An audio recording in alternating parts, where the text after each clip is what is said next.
반갑습니다. 구민건축가 이영입니다. 오늘은 숭인동 왔어요. 동묘역에서 멀지 않습니다. 여기 이제 63평 대지에 여기는 3종 일반 주거지역이에요. 3종은 사실은 2종, 그러니까 다세대를 짓기에는 사실 2종이 좀 낫습니다. 3종보다. 왜냐하면 3종이 건폐율이 50%예요. 50%. 어떻게 보면 2종이 건폐율이 60%잖아요. 높이 제한도 있고 그래서 일조권도 그래서 사실은 불리한 점이 많은데 어쨌든 3종의 5층 건물입니다. 그래서 1층을 보시면 1층은 좀 공사 중에 있어요. 골조가 한 4층까지 올라왔는데 1층은 이제 주차장, 그 상가 조그만 거 있고 그 다음에 이제 위에 다세대로 돼 있습니다. 그래서 이 프로그램 구성은 이제 조감도를 저희가 이제 올려드릴게요. 그래서 비교해 보시면 되고 현장을 한번 내부를 한번 보시죠.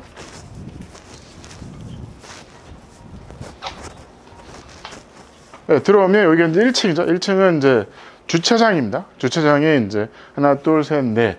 저쪽 앞뒤로 2대, 4대가 되고, 일로 들어오면 이제 여기 현관이죠. 현관이고, 엘리베이터 박스가 있습니다. 엘리베이터 박스가 있고, 그 다음에 원래는 이게 지하가 있었어요. 지하가 있었는데, 허가 때는 있었는데, 우리가 공사비가 요즘 많이 올랐습니다. 그래서 지하를 포기했어요. 포기하고 차라리 그냥, 왜냐하면 지하에 공사를 들여서 수익률이 이렇게 안 나와. 그래서 지금은 공사비가 많이 올랐기 때문에 그래서 지하를 포기하고 다시 설계 변경해서 지하를 내려가는 계단이 없어요. 들어오시면 요건 이제 근생이죠. 화장실 하나에 근생이 있습니다. 근생이 있고 근데 우리가 층수를 여기 이제 필로티 층이라고 얘기하는 게 50% 이내로 근생을 넣으면 층수 산정에서 빠져서 위에 다세대 4개층을 올릴 수 있는 겁니다. 그래서 우리 항상 주차장을 반만 놓고 반은 근생으로 많이 하죠. 요거는 뭐 임대가 나가니까 당연히 되는 거고 현장을 보시면 어쨌든 열악하지만 이 옆에 집하고의 이 단 문제 이런 문제도 있는데 지면서 항상 이런 문제는 없을 수는 없어요. 저쪽도 마찬가지죠. 저쪽도 옆집의 그 옹벽 이런 문제에 대해서 약간은 초기에 뭐 민원이 좀 있었는데 그런 거는 이제 시공사가 다 해결해서 공사를 하고 있습니다. 2층으로 올라갈게요.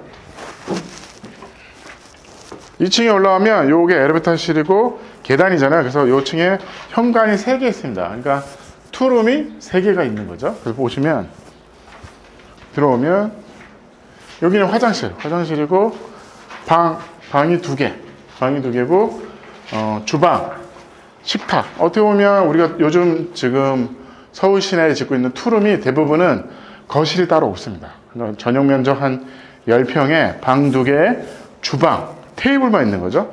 그래서 어떻게 보면 방 2개에 주방만 있다고 보시면 돼요. 그래서 이게 창이 있고 방도 조금 작습니다. 그래서 작지만 그 큰 방이 하나가 필요하냐 그거보다는 방이 2개가 낫죠. 그래서 작지만 컴팩트하죠. 반대편 볼게요. 요것도 이제 현관이죠. 여기 한 세대가 들어오면 여기도 가운데 주방이 있고 양쪽으로 방이 있고 여기에 이제 화장실 세트가 하나 들어가는 거죠. 샤워부스, 변기, 세면대 이렇게 들어갑니다. 보시면 방이 땅 모양이 약간 마름모꼴로 생겼습니다. 마름모꼴로 생기다 보니까 방도 정사각형은 아니에요. 근데 어쨌든 건폐율이 50%밖에 안 되니까 그걸 최대한 이용해서 방을 이제 구조를 만들 수밖에 없는 상황이죠. 이 반대편은 이 방은 뭐 정사각형 방이 나오는 거고 그래서 양쪽에 방이 있고 여기는 주방만 있다. 그래서 서울시내 모든 투룸이 요즘 10평 이내로 해가지고 방 2개 주방만 있습니다. 그렇게 보시면 되고 여기로 오시면 또 한 층에 이제 어떻게 보면 투룸이 3개인 거죠. 3개가 있고 여기도 마찬가지죠. 저쪽에 방, 저쪽에 방. 이쪽에도 방이 하나 있죠. 그래서 이게 남향이죠. 남향 방이 하나 있고 그 다음에 여기 가운데 화장실이 있고 여기에 주방이 있고 그 다음에 여기에 또 이제 방이 하나 있는 거죠. 그 한 층에 투룸 3개가 넣기가 쉽지는 않거든요. 근데 어떻게 해서든지 컴팩트하게 투룸을 많이 만드냐가 어떻게 보면 설계 포인트가 되어버렸어요. 디자인은 다음 문제고 기능적으로 어쨌든 62평에 건폐율 50%밖에 안 되잖아요. 30평 안에 투룸을 3개를 넣어야 되는 거예요. 그게 어떻게 보면 그게 나오냐 안 나오냐에 따라서 좋은 설계냐 아닌 설계냐가 되는 거예요. 사실은 그거를 기본으로 한 다음에 그 다음은 이제 디자인은 또 다음 문제인 거죠. 1층으로 또 올라갈게요. 여기 올라오면 여기서부터는 이제 일조권이 날라옵니다. 3층부터는 일조권이 날라와서 한 세대가 날라가요. 그래서 두 세대만 있습니다. 두 세대가 있으니까 좀 더 여유가 있는 좀 큰 평형이 나올 수 있는 거죠. 보시면 방도 좀 크죠? 밑에 층보다는 방도 좀 커요. 그러니까 투룸인데 좀 거실이 따로 있는 투룸. 여기는 거실이 있고 주방이 있고 식탁이 있고, 그러니까 LDK가 나오는 거죠.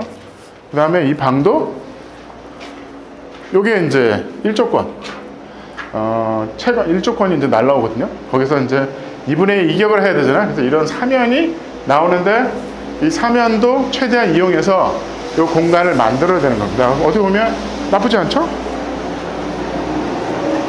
여기는 화장실, 안방에 화장실이 있는 거예요. 화장실 있고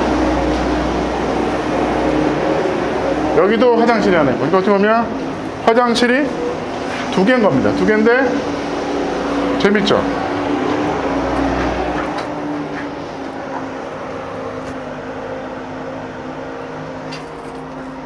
여기가 세면대, 샤워, 변기, 그렇게 되겠네.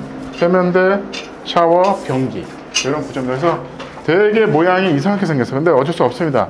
그 효율적인 공간을 만들기 위해서는 내부가 조금 이상해도 사용상의 문제만 없으면 되잖아요. 그래서 최대한 여긴 좀 크죠.